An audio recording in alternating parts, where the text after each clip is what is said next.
Hello, this is Ellen Goldberg, and welcome to the Language of the Palm. In this segment, we're going to talk about what is palmistry. Well, palmistry is both an art and a science.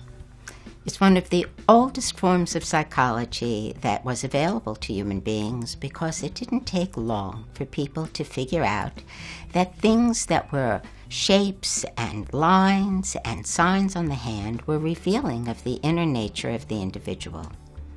Because it is a science, if one is interested in human nature, anyone can learn to read the palm.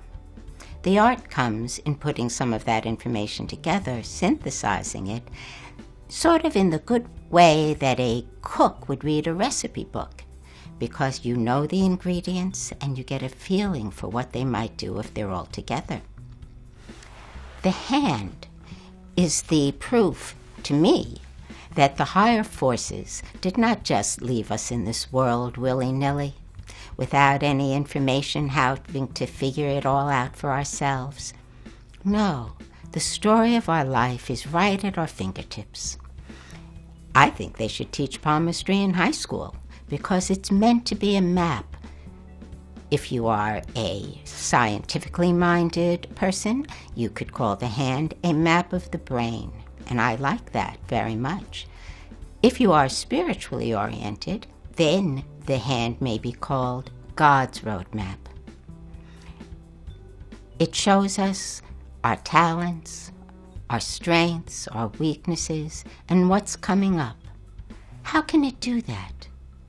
Well, it's the subconscious that writes the lines, and the subconscious mind is much stronger than the everyday conscious mind, although the conscious mind likes to think it's the big deal, but it's really the subconscious that is.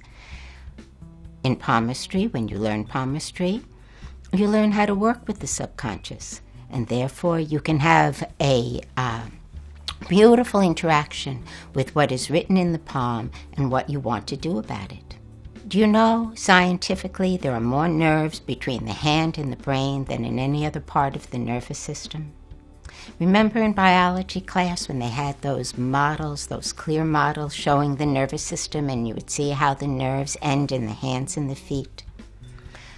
People are already quite familiar with foot acupressure and know that because all those nerves end in the feet, by massaging the feet, by putting particular pressure and working them, you could reach almost any organ of the body.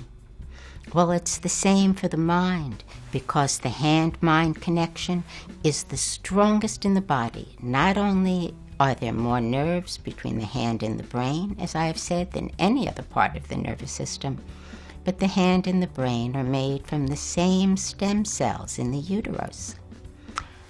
Voltaire called the hand the outside brain. So I invite you to explore more about palmistry. It is a never-endingly fascinating subject, and I'll see you next time. Bye for now.